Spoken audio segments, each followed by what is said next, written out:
Hello friends, કેમ છો? બધા મજામાં છો? તો આજે હું તમારી સાથે શેર કરીશ ચોખાની લોટમાંથી આજે આપણે બનાવીશું એટલે ક્રિસ્પી ચિપ્સ. ચાલો રેસીપી શરૂ કરી. કટોરામાં આપણે લીધું છે ચોખાનો લોટ. તો તમે આવી રીતે તમે જોઈ શકો છો ઝીણું લીધો છે આપણે. હવે એનામાં આપણે મસાલા બધા ઉમેરીશું. તો 1 ચમચી જેટલી આપણે લઈશું અજમાને આપણે હાથેથી ક્રશ કરીને ઉમેરીશું. થોડીક આપી દઈશું ચીલી ફ્લેક્સ. 1 ચમચી જેટલા આપણે તલ લઈશું.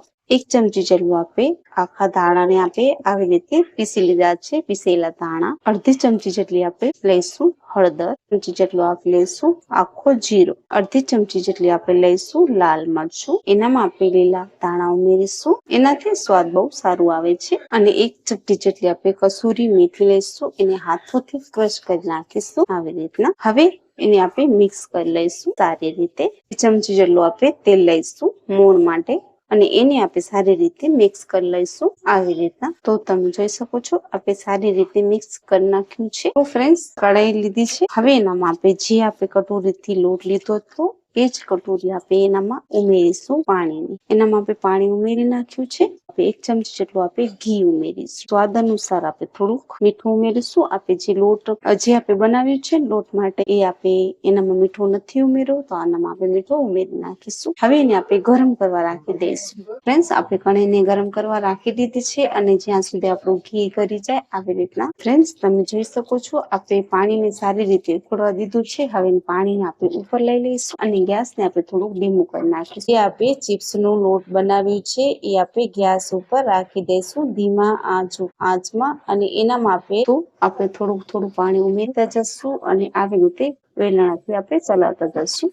તો આપણે સારી રીતે મિક્સ કરી નાખ્યું છે, તમે જોઈ શકો છો. હવે એને આપણે ઠંડુ કરવા રાખી દઈશું. ફ્રેન્ડ્સ, આપણે ઠંડુ કરવા રાખી દીધું છે અને તમે જોઈ શકો છો આપણે ઠંડુ એટલું જ કરવાનું છે, મીડિયમ, કે આપણો લોટ બાંધાઈ જાય એટલું જ. તો આવી રીતે આપણે લોટ બાંધી લઈશું. થોડું ગરમ હશે તો જ બાંધવાશે લોટ. તો ફ્રેન્ડ્સ, તમે જોઈ શકો છો આપણે લોટ બાંધી લીધું છે. કટોરામાં કાઢી લઈશું. હવે એને આપણે ઢાંકીને રેસ્ટ કરવા રાખી દઈશું. 10 મિનિટ સુધી એને આપણે રેસ્ટ કરવા રાખી દઈશું. આપણી 10 મિનિટ થઈ ગઈ છે. હવે આપણે જોઈ લેશું. તો તમે જોઈ શકો છો લોટ છે ને એ કઠણ થઈ ગયો છે. તો આવી ખંડણીની મદદથી આપણે એને કૂટી લઈશું. ચોરી નાખ્યું છે, તમે જોઈ શકો છો એટલું સોફ્ટ થઈ ગયું છે. હવે એને આપણે ફરીથી બાંધી લઈશું આવી રીતના. તેલ કઈ ઉમેરવાની આમને જરૂર નહીં પડે. તો ફ્રેન્ડ્સ, આપણે લોટને મસળી લીધો છે અને આવી રીતે હાથેથી આપણે દબાવીશું. તો પાટલા ઉપર નહીં થાય એટલે આપણે હાથોમાં આવી રીતે બનાવીશું લુઓ અને આવી હાથેળીથી આપણે એને દબાવીશું. તો આપણી ચિપ્સ થઈ ગઈ છે તૈયાર. હવે એને આપણે તારી લઈશું.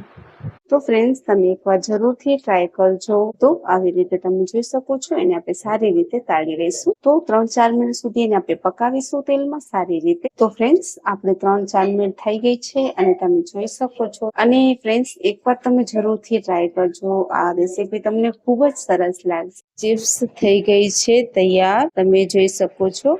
એટલી ક્રિસ્પી છે અને અંદરથી એટલી સોફ્ટ છે. જો તમને સારું અને સિમ્પલ લાગવું હોય અને આ રેસીપી તમને ગમતી હોય ફ્રેન્ડ્સ, તો તમે મારી ચેનલને લાઈક અને સબસ્ક્રાઇબ કરજો. ત્યાં સુધી તમારું ધ્યાન રાખજો. ધન્યવાદ.